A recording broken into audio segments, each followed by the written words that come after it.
So now, what was the first style? Because I know you studied several styles. I kind of did a little background check, Yeah. and I know you study several styles.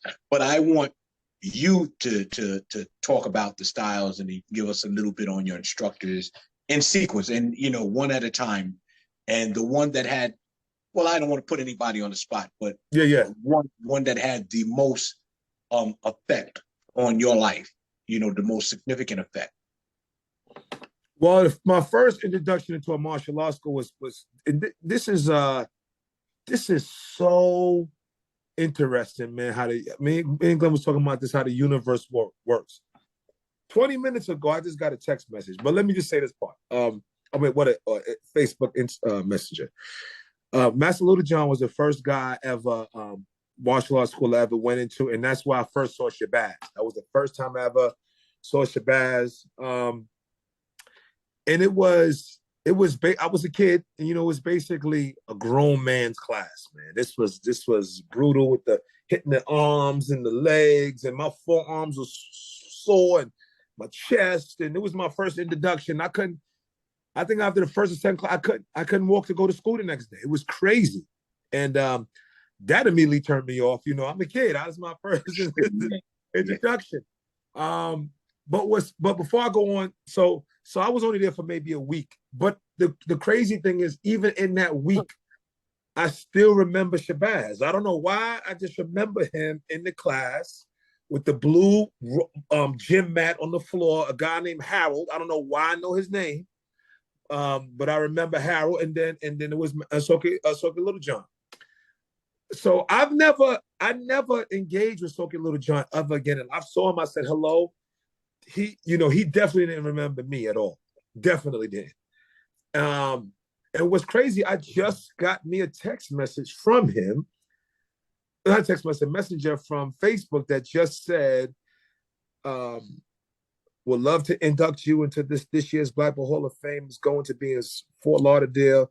The way you teach reminds me of myself. Now I don't know how I shall take that. He reminds me of you, and whatever. But it's just interesting that my very first instructor, he was my very first instructor. That was my first experience. Then my second experience is with a gentleman named Sharif Nasheed. Before his original name is Eddie Banks. He was my first instructor. That's who I got my black belt with.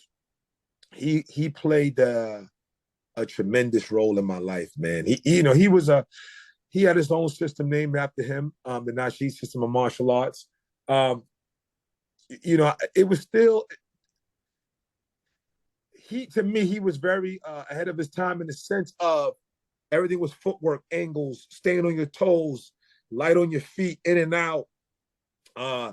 He really wasn't much of a traditionalist in that sense, but he had a big influence on me, a huge influence on me, because he became like a father figure to me. He was the male that I was yearning to look, the leadership, that masculine energy I was looking for.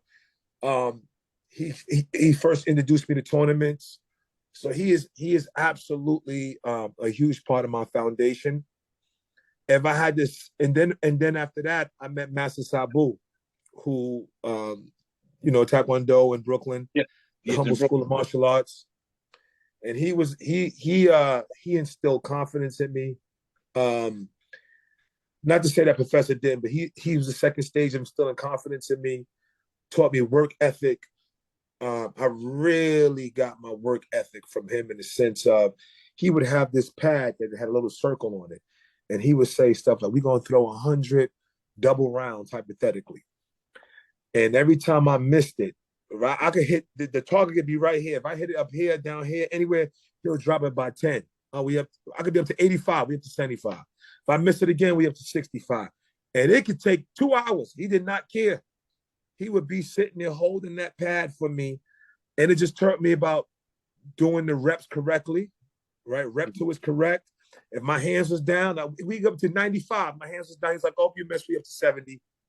And anything. He was just that guy. So he definitely taught me work ethic. He breathed life in me because I kind of doubted myself a lot of